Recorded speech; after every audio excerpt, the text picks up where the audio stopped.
my wildest day at work.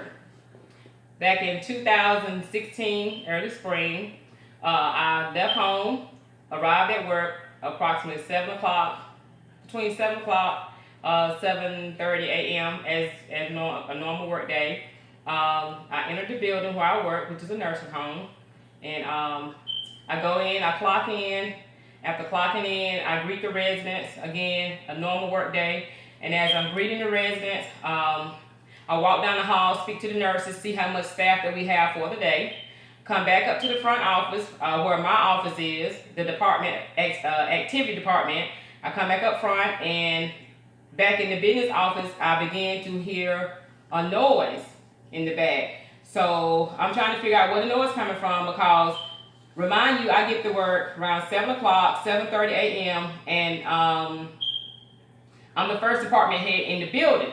So I know that Melinda Brooks, one of the other department heads, is not usually at work around 7 o'clock, 7:30 a.m.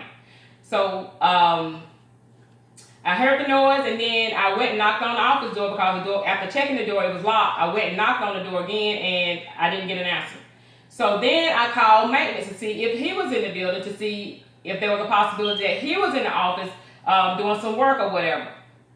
Well, the maintenance guy answered the phone, and he said he had not arrived to the facility yet.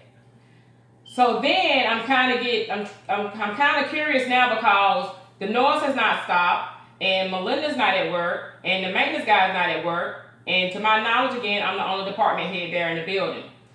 So about 5 minutes passed, and the noise settled down, so I thought nothing else of it. And so about 15 minutes after, the housekeeping guy came to me, and he said, Melinda, he said, who's in the business office?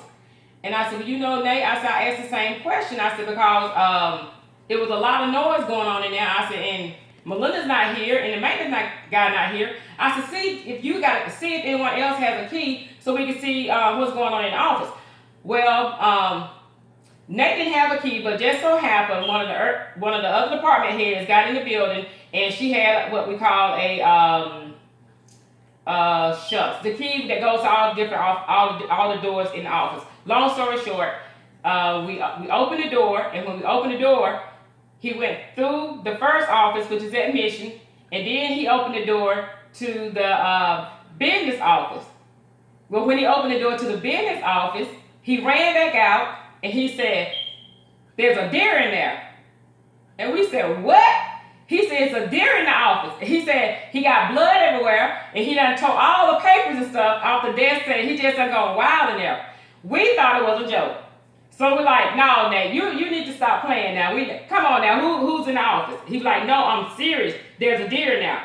So myself and the other department head, which was a female, we walked through the admission office, and we gently opened the door to the business office, and lo and behold, there was a deer in the office. The deer had actually jumped through the window from the outside for whatever reason, and it couldn't find its way out, so of course it tore the office up.